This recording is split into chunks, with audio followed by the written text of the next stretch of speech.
युवा तथा स्वरोजगार कोषबाट सञ्चालन हुने तालिममा चरम अनियमितता 27.5 करोड रुपियाँ कानुन मिचेर खर्च।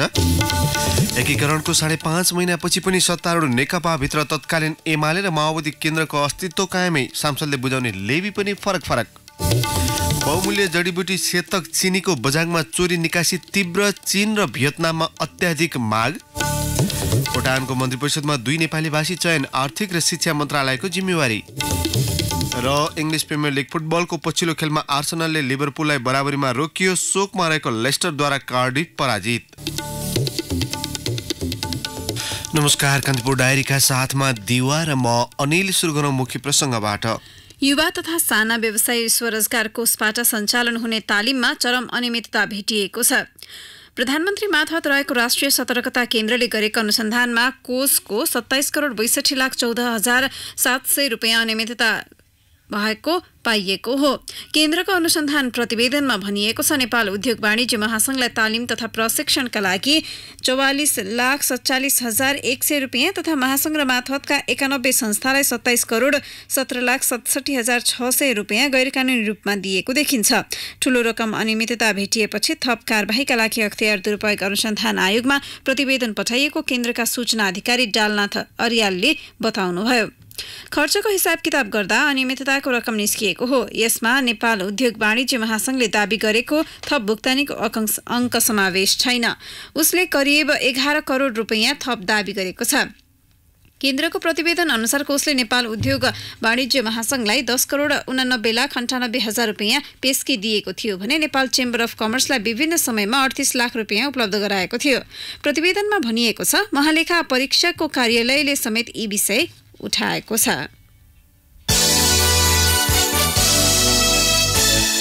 एमाले र माओवादी केन्द्रबीच एकीकरण भई नेपाल कम्युनिस्ट पार्टी गठन भएको 5 महिना भइसक्यो। संघीय संसदमा फरक लहरमा बस्ने सांसद एकीकरण यता मिसिएर बस्छन्। उनीहरूले पार्टीलाई बुझाउने लेवी भने फरक छ। संघीय संसद सचिवालयका अनुसार तत्कालीन एमाले तर्फकाले प्रति सांसद मासिक 13,000 र तत्कालीन माओवादी केन्द्र तर्फकाले 12,000 तिर्ने गरेका छन्। पार्टीलाई तिर्नुपर्ने लेवी कटाएर मात्रै सचिवालयले सांसदको तलब बैंकमा पठाउने गरेको छ। प्रतिनिधि र राष्ट्रिय सभा गरी एमाले तर्फबाट 148 र माओवादीका तर्फबाट 65 सांसद छन्। ती दुवै मिल्दा नेकपाका 213 सांसद भइसके। संसदीय दल एउटै, सचेतक र प्रमुख सचेतक पनि एउटै। दुई दलबीच जेठ 3 मा एकीकरण भएको थियो। निर्वाचन आयोगले समेत एकीकृत दल नेकपालाई मान्यता दिइसकेको छ। संसद सचिवालयका अनुसार नेकपाले एमालेका तर्फबाट मासिक करिब 19 लाख र माओवादीका तर्फबाट करिब 7,80,000 पठाउने गरेको छ। एक सांसदले भने, हामी पार्टी एउटै भए पनि लेबी फरक छ। पार्टी एकीकरण भएको यतिका दिन हुँदासम्म पनि लेबी किन समान नबनाइएको हो? नेताहरूलाई बारम्बार भन्दा पनि चासो दिइएको छैन। पार्टीमा समान हैसियत भएपछि लेबीमा विभेद गर्न नहुने सांसदको भनाइ छ। नेकपा संसदीय दलका उपनेता सुभाष चन्द्र नेमुवाङले लेबी समान बनाउने प्रयास भइरहेको बताउनुभयो। प्रमुख प्रतिपक्षी कांग्रेसका सांसदहरूले मासिक तलब भत्ताबाट पार्टीलाई 10,000 लेबी तिर्ने गरेका छन्। प्रतिनिधि र राष्ट्रिय सभामा कांग्रेसका 76 सांसद छन्। तिनबाट मासिक 7,60,000 रुपियाँ उठ्ने गरेको छ। संघीय समाजवादी फोरमका सांसदले प्रति व्यक्ति सबैभन्दा बढी लेबी तिर्छन्। उनीहरूले तलब भत्ताबाट मासिक 18,000 रुपियाँ काटिने गरेको छ। पार्टीले लेबी बापत मासिक 3,24,000 रुपियाँ उठाउने गरेको छ। राजपाले भने मासिक 10,000 मात्रै तोकेको छ। राजपाका राष्ट्रिय सभा र प्रतिनिधि सभाका 19 सांसद छन्। सभामुख कृष्णबहादुर महराको नाम भने लेबी तिर्नेको सूचीमा छैन। नेकपाकै सिफारिसमा सभामुख भएका उहाँ तत्कालीन माओवादी केन्द्रबाट दाङ क्षेत्र नम्बर 2 बाट निर्वाचित हुनुभएको थियो। सभामुख भएसँगै उहाँले पार्टीका साधारण सदस्य समेत नरहने गरी राजीनामा दिएपछि संसद सचिवालयले उहाँको नाम लेबी कटाउनेको सूचीमा नराखेको हो। तत्कालीन एमाले कोटामा समानुपातिक सांसद भएकी मोरङ्की शिवमाया तुम्बा हाम्फेले पनि देखिने गरी पार्टीलाई लेबी तिर्नु पर्दैन। एमालेको सूर्य चिन्ह प्रयोग गरेर चुनाव जितेका ब्रिजेश कुमार गुप्ताको नाम संसद सचिवालयमा नेकपाकै सूचीमा छ, तर उहाँले नेकपालाई लेबी तिर्नुहुन्न। सूर्य चिन्हबाटै सांसद भएका हृदय त्रिपाठीले भने एमालेका तर्फबाट सांसदले जति नै लेबी बुझाउँदै आउनु भएको छ। प्रतिनिधि सभाका स्वतन्त्र सांसद छक्कबहादुर लामा, जनमोर्चाकी दुर्गा पौडेल, नयाँ शक्ति नेपालका बाबुराम भट्टराई, राप्रपाका राजेन्द्र प्रसाद लेङदेनले पनि लेबी तिर्नुहुन्न। यस्तै राष्ट्रिय सभाका गणेश प्रसाद पौडेल, शशिकला दाहाल र विमला पौडेलबाट पनि सचिवालयले लेबी छुट्याउने गरेको छैन। सत्तारूढ दल नेकपाका अध्यक्ष पुष्पकमल दाहालले केही दिनमै तल्लो तहसम्म पार्टी एकता गर्ने र सरकारको कामको वेग बढाउने बताउनु भएको छ। बुटवलमा हिजो आयोजित सन्देश सभा तथा शुभकामना आदान प्रदान कार्यक्रममा अध्यक्ष दाहालले अब पार्टी एकता हुन्न र सरकारले राम्रो काम गरेन भनेर झिङ्गे दाउ थाप्नेका दिन गएको बताउनुभयो। पार्टी एकता तलसम्म हुँदैन भनेर हुन्छ कि सानातिना घटनालाई तिललाई ताड बनाएर प्रचार गरेर हुन्छ कि सरकारले राम्रोसँग काम गर्न सकेन भनेर त्यो प्रचारलाई तेज पारेर हुन्छ कि उनीहरूले एउटा झिङ्गे दाउ भने जस्तो दाउ फेर्ने कोसिस गरेका। हामी पार्टी एकता केही दिनभित्रमै तलैसम्म सहज ढङ्गले टुङ्ग्याउँछौँ। फरक परिवेश र पृष्ठभूमिमा आएका पार्टी बीचको एकताका लागि समय लाग्ने उहाँको कथन थियो। अब छिट्टै स्थानीय तहमा नै दुई पार्टी एक हुने दाहालले बताउनुभयो। 14 वर्ष वनवास र 14 वर्ष कारावास भोग्ने नेताहरूले नेतृत्व गरेर देशमा संघीय लोकतान्त्रिक गणतन्त्र स्थापना भयो, पार्टी एकता भयो, दुईटिआईको सरकार भएको। हामीलाई कसैले प्रतिक्रियावादी जाली फटाहरूले दया गरेर दिएको कुरा हो र यो तपाईँ हामीले लडेर रगत बगाएर ल्याएको कुरा हो। सरकारको काम कारबाहीलाई लिएर आलोचना भइरहेका बेला उहाँले मौलिक हक लगायतका ऐन बनाउन समय खर्चेको सरकारले अब जनताका काममा वेग बढाउनु पर्ने बताउनुभयो। पार्टी एकतापछि देशले विकास र समृद्धिको मार्ग प्रशस्त गरेको भन्दै अध्यक्ष दाहालले राजनीतिको अन्तिम दशकमा रहेका केपी ओली र आफूले देशलाई विकासको नयाँ मोडलमा ढाल्ने बताउनुभयो।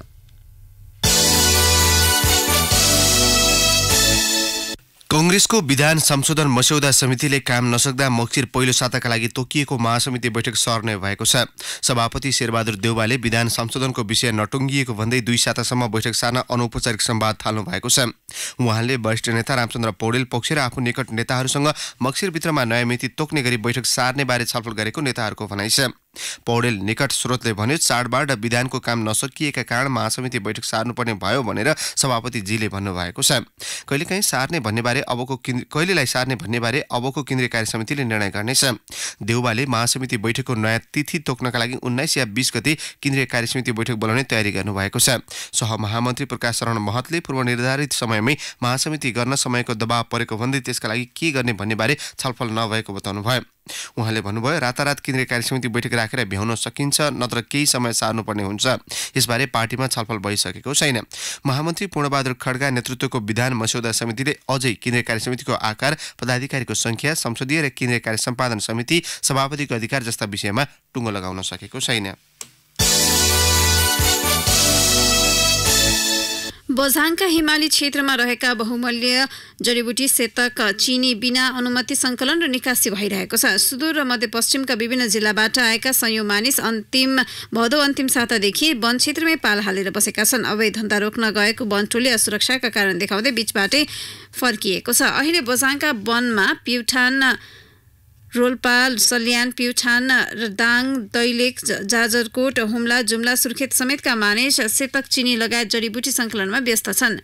साइपाल 5 का ढाकपा लामाले भने बुङ्गल नगरपालिका, दुर्गाथली, 26 पाथी, भेरा, खप्तर, छन्ना गाउँपालिकाका वनमा स्थानीय र बाहिरी जिल्लाका सङ्कलकले पाल टाँगेर डेरा जमाएका छन्। साइपाल गाउँपालिकामा मात्र 70,000 क्विन्टल भन्दा बढी सेतक चिनी सङ्कलन गरेर राखिएको छ। एकजनाले दिनमा 5 क्विन्टलसम्म काँचो घिरौला सेतक चिनी सङ्कलन गर्न सक्ने हुम्लाबाट आएका सर्किटगाड गाउँपालिकाका ललिजन फरेराले बताए। 2 वर्ष यता अन्तर्राष्ट्रिय बजारमा सेतक चिनीको माग अत्याधिक बढेको छ। वन तथा भू संरक्षण विभागका उपमहानिर्देशक राजेन्द्र केसीले भन्नुभयो वैज्ञानिक नाम पोलिगोनाटम रहेको यो जडीबुटी बिना अनुमति सङ्कलन र निकासी गर्न पाइँदैन, तर प्रतिबन्धित होइन। झट्ट हेर्दा कुरिलो जस्तै देखिन्छ। जराको भाउ बहुमूल्य जडीबुटीका रूपमा निकासी हुने गरेको छ। यसको जरालाई शक्तिवर्धकका रूपमा प्रयोग गरिने उहाँको भनाइ छ।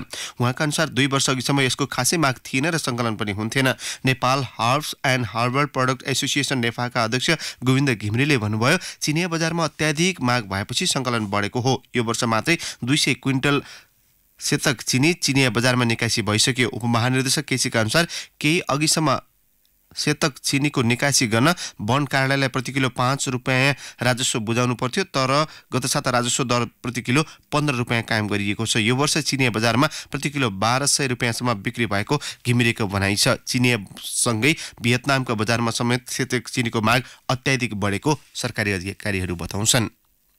कानपुर डायरीमा अब ब्रेकको पालो।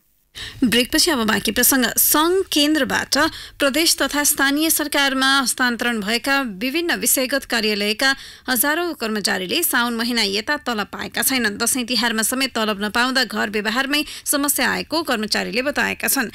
कृषि, वन, सिँचाइ, पूर्वाधार, शिक्षा जस्ता निकायका कर्मचारीले तलब पाउन नसकेका हुन्। निजामती कर्मचारीको आधिकारिक ट्रेड युनियनका उपाध्यक्ष भोला पोखरेलले ठूलो संख्यामा कर्मचारीले तलब पाउन नसकेको बताउनुभयो। उहाँले भन्नुभयो, प्रदेश र स्थानीय सरकार मार्फत खटिएका कर्मचारीले तलब नपाएको दिनदिनै गुनासा आउँछन्। 4 महिनाको तलब नपाउँदा कर्मचारीको बिजोग भएको छ। बजेट भाषणमै तलबका लागि रकम निर्धारण भइसके पनि सरकारी अनुदारताका कारण कर्मचारीले तलब नपाएको उहाँले बताउनुभयो। विराटनगरको श्रम तथा रोजगार कार्यालय, महोत्तरीको वन सब डिभिजन कार्यालय र कावासती नगरपालिकाको वन तथा कृषि कार्यालयका कर्मचारीले तलब नपाएको समाचार पछिल्लो साता सार्वजनिक भएको थियो। पोखरेलले भन्नुभयो, दशैंमा धेरैले तलब पाएका थिएनन्। पछिल्लो समय केही कर्मचारीले तलब पाएको सुनिए पनि धेरै ठाउँमा समस्या छ। सरकारले साउन 1 गतेदेखि जिल्लाका धेरैजसो सरकारी कार्यालय विघटन र कतिपय प्रदेशलाई हस्तान्तरण गरिसकेको छ। कागजमा विघटन भइसकेको र व्यवहारमा प्रदेश मार्फत नगइसकेकाले कर्मचारी व्यवस्थापनमा समस्या देखिएको छ।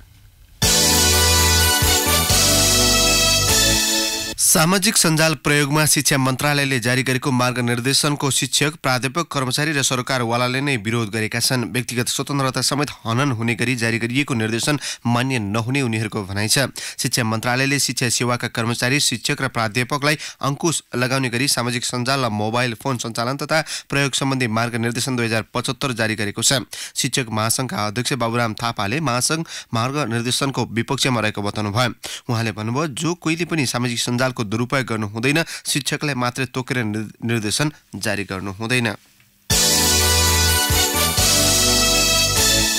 कर्णाली स्वास्थ्य विज्ञान प्रतिष्ठान शिक्षण अस्पताल जुम्लाले आइसियु सेवा सुरु गरेको छ। अस्पतालमा 24 घण्टा विद्युतको व्यवस्था र आवश्यक उपकरण जडान भएपछि सेवा सञ्चालन गरिएको हो। आइसियु सेवा सुरु भएसँगै जटिल प्रकारका बिरामीको उपचारमा सहज भएको छ। अस्पतालमा दक्ष जनशक्ति हुँदाहुँदै पनि आइसियु नहुँदा बिरामीलाई जिल्ला बाहिर रेफर गर्नुपर्ने बाध्यता थियो। अस्पतालका मेडिकल डाइरेक्टर डाक्टर पूजन रोकाएका अनुसार 7 दिन अघिदेखि भेन्टिलेटर सहितको आइसियु सेवा परीक्षण गरिएको थियो। कानूनले वर्जित गरे पनि अस्पताल वरिपरि सुर्तीजन्य पदार्थ बिक्री वितरण रोकिएको छैन। राजधानीका अधिकांश सरकारी र निजी अस्पतालका ढोकैमा सुर्तीजन्य पदार्थ बिक्री र प्रयोग बढिरहेको छ। सुर्तीजन्य पदार्थ नियन्त्रण र नियमन ऐन 2068 अनुसार अस्पतालको 100 मिटर वरपर यस्तो पदार्थको बिक्री वितरण गर्न पाइँदैन। शिवपुरी नागार्जुन राष्ट्रिय निकुञ्जका प्रमुख संरक्षण अधिकृत चिफ वार्डन कमलजङ कुँवरलाई मंगलबार सरुवा गरियो। ओसो तपोवनको अवैध दोहन गरेको निकुञ्जको जग्गा फिर्ता लिने प्रक्रिया चलिरहेकै बेला उहाँलाई विभागमा तानिएको हो। वन मन्त्रालयका सचिव विश्वनाथ ओलीले कुँवरलाई हटाउन नहुने भन्दै 1 महिनादेखि अडान लिइरहनु भएको थियो। कुँवरले निकुञ्ज व्यवस्थापनमा अब्बल काम गरेको उहाँको दाबी थियो। स्रोतका अनुसार नाजायज काम गर्न शक्ति केन्द्रको दबाव नटेरेकै कारण उहाँलाई सरुवा गरेको हो।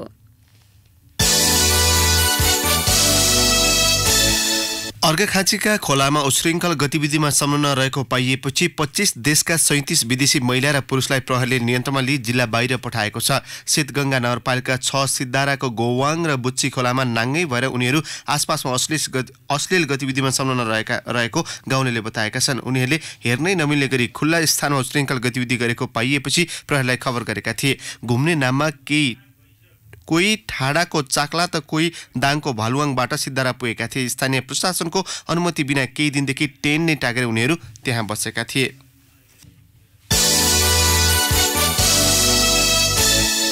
पर्याप्त अध्ययन र समन्वय बिनै सरकारले उत्कृष्ट 100 पर्यटकीय गन्तव्य स्थल घोषणा गरेको पाइएको छ। संस्कृति पर्यटन तथा नागरिक उड्डयन मन्त्रालयले घोषणा गरेका पर्यटकीय गन्तव्यमा कर्णालीका महत्त्वपूर्ण पुरातात्विक, धार्मिक, ऐतिहासिक तथा प्राकृतिक सम्पदा परेका छैनन्।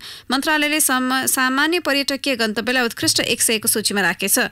पर्ने गन्तव्यलाई छुटाइएको सरकारवालाले जनाएका छन्। सूचीमा समावेश भएको रुकुम पश्चिमको गितामकोट चित्रीपाटन साहसिक मार्ग, सुर्खेतको गिद्धेडाँडा पर्यटकीय क्षेत्र, मदनाश्रित पार्कबारे स्थानीयवासीलाई समेत जानकारी छैन। पर्यटकको आकर्षण केन्द्रका रहेका सुर्खेतको बुलबुले र बराहा ताल सूचीमा हटाएका छन्। त्यसै जुम्लाको चन्द्रनाथ मन्दिर, रुकुम पश्चिमको स्यारपुर र डिङ्ग्रे मन्दिर, मुगुको छायानाथ, सल्यानको खैराबाङ, हुम्लाको एलबाङ गुम्बा, कालीकोटको चुलीमालिकालाई सूचीमा समावेश गरिएको छैन।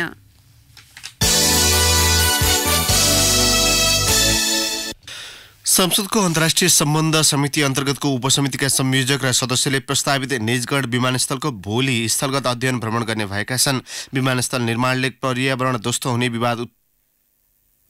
विवाद उत्पन्न भएपछि त्यसबारे स्थलगत अध्ययन गर्न अन्तर्राष्ट्रिय सम्बन्ध समितिले पूर्व प्रधानमन्त्री माधव कुमार नेपालको संयोजकत्वमा 5 सदस्यीय उपसमिति गठन गरेको हो। उपसमितिले कार्तिक 4 मई स्थलगत अध्ययन गर्ने तय गरे पनि सांसदले विभिन्न कारण देखाउँदै पटक पटक मिति सारेका थिए।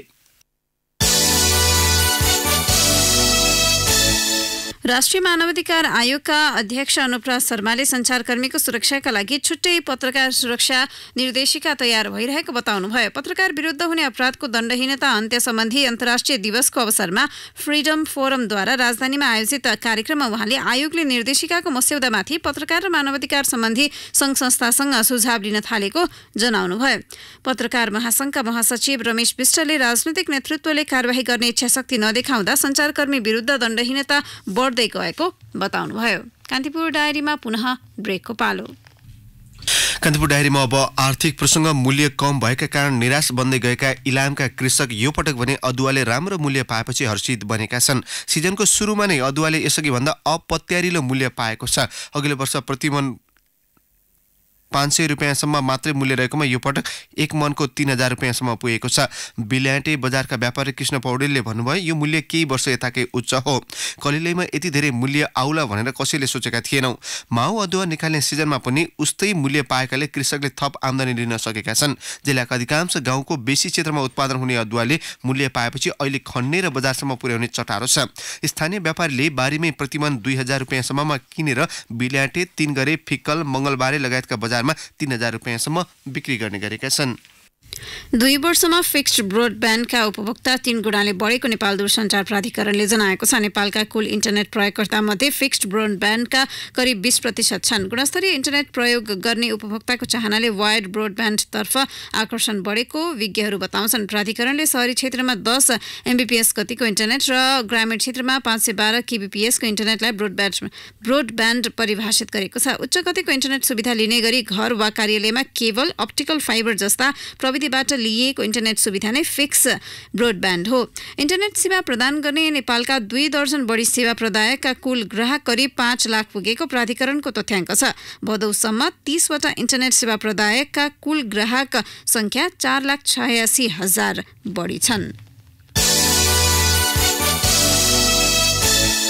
अब एउटा अन्तर्राष्ट्रिय प्रसङ्ग। भुटानका प्रधानमन्त्री लोटे छिरिङले मन्त्री परिषदमा 2 जना नेपाली भाषी मन्त्री चयन गर्नुभएको छ। डोक न्यारुम छोग्बा DNT पार्टीका अध्यक्ष समेत रहेका लोटेलाई भुटानका राजा जिग्मे खेसर नामगेल वाङचुङले गत सोमबार प्रधानमन्त्रीमा नियुक्त गर्नुभएको थियो। लोटेले गठन गरेको 11 सदस्यीय मन्त्री परिषदमा नेपाली भाषी सांसद लोकनाथ शर्मा र जयवीर राईलाई मन्त्री चयन गर्नुभएको हो। उहाँले भुटानमा नेपाली भाषीको संख्या करिब 30% रहेको उल्लेख गर्दै उनीहरूलाई प्रतिनिधिका रूपमा मन्त्री चयन गरिएको जनाउनुभयो। पार्टीले शनिबार सार्वजनिक गरेको मन्त्री परिषद सदस्यमा लोकनाथ शर्मालाई आर्थिक मामिला र जयवीर राईलाई शिक्षा मन्त्रीमा नियुक्त गरिएको निर्णय भएको उल्लेख गरिएको छ। अब खेल प्रसङ्ग। लिभरपुलले इङ्ग्लिस प्रिमियर लिग फुटबलमा आफ्नो अपराजित यात्रा कायम राखेको छ। पछिल्लो खेलमा गैराती आर्सेनलसँग 1-1 गोलको बराबरी खेल्दै लिभरपुलले अपराजित यात्रालाई 11 खेलसम्म पुर्याएको हो। पहिलो हाफ गोलरहित बराबरीमा सकिएको खेलमा अग्रता भने 61 मिनेटमा लिभरपुलले लिएको थियो। डेभिड मिलनरले टोलीलाई अग्रता दिलाएका थिए। 82 मिनेटमा अलेक्जेन्डर लाकाजेटले गोल गर्दै आर्सेनलको हात टारेका थिए। 11 खेलको समाप्तिमा लिभरपुल 27 अङ्कमा तालिकाको शीर्ष स्थानमा उक्लिएको छ भने टटनह्यामको जितले आर्सेनललाई भने 5औं स्थानमा झारेको छ। म्यानचेस्टर युनाइटेडले वनमाउथलाई 2-1 ले पराजित गरे। सुरुवाती अग्रता जोगाउन नसक्दा वनमाउथ पराजय भोग्न बाध्य भयो। म्यान युनाइटेडका लागि एन्थोनी मार्टेल र मार्कोस रासफोर्डले गोल गरे। मालिक मृत्युको शोकमा रहेको लेस्टर सिटीले कार्डिफ सिटीमाथि 1-0 को जित निकाल्दा एभर्टनले ब्राइटन एन्ड होभ एल्बियनलाई 3-1 ले स्तब्ध पारे। टटनह्यामले वोल्भरह्याम्पटनलाई 3-2 ले हराउँदा बर्नली वेस्टह्यामसँग 4-2 ले स्तब्ध भयो। वाटफोर्ड भने न्यूक्यासल युनाइटेडसँग 1-0 ले पराजित भयो। स्पेनिस लालिगाको पछिल्लो खेलमा राय भाल्कानोलाई 3-2 गोल अन्तरमा पराजित गर्दै बार्सिलोनाले दोस्रो स्थानको एथलेटिको मड्रिडसँगको दूरी 4 अङ्कमा पुर्याएको छ। 11 खेलको समाप्तिमा बार्सा 24 अङ्कमा शीर्ष स्थानमा कायम रहँदा मड्रिड 20 अङ्कमा दोस्रो स्थानमा छ। सान्टियागो सोलारीको क्लब सम्हालेपछिको पहिलो खेलमा नै रियल मड्रिडले जित हात पारेको हो। लगातार 5 खेलमा जित निकाल्न नसकेको रियल मड्रिडले छैटौँ खेलमा भने रियल भल्लाडोलिडलाई 2-0ले पराजित गर्यो। जितपछि रियल मड्रिड 17 अङ्कमा तालिकाको छैटौँ स्थानमा उक्लिएको छ। दोस्रो स्थानको एथलेटिको मड्रिड लेगानेससँग बराबरीमा रोकिँदा भ्यालेन्सिया जिरोनासँग 1-0ले पराजित भयो। अब मौसम सम्बन्धी जानकारी। काठमाडौँ उपत्यका सहित मुलुकभरको मौसम सफा रहने जल तथा मौसम पूर्वानुमान महाशाखाले जनाएको छ। पश्चिम क्षेत्रका केही स्थानमा वर्षा हुने महाशाखाको अनुमान छ। केही बेर अघि 10 डिग्री सेल्सियस मापन गरिएको काठमाडौँ उपत्यकाको तापक्रम 23 डिग्री सेल्सियससम्म पुग्नेछ। उपत्यकामा सूर्योदय बिहान 6:16 भयो भने सूर्यास्त भरे साँझ 5:18 हुनेछ। हवस् त प्रसङ्गसहित कान्तिपुर डायरीको यो बुलेटिन अहिलेलाई यहीँ सकिन्छ। हाम्रो अर्को बुलेटिन बिहान 8 बजे डेभलपमेन्ट एन्ड इकोनोमिक्स डायरी हुनेछ। तबसम्मको लागि कान्तिपुर डायरीबाट साथी दिवा र म अनिल बिदा माग्छौँ। नमस्कार।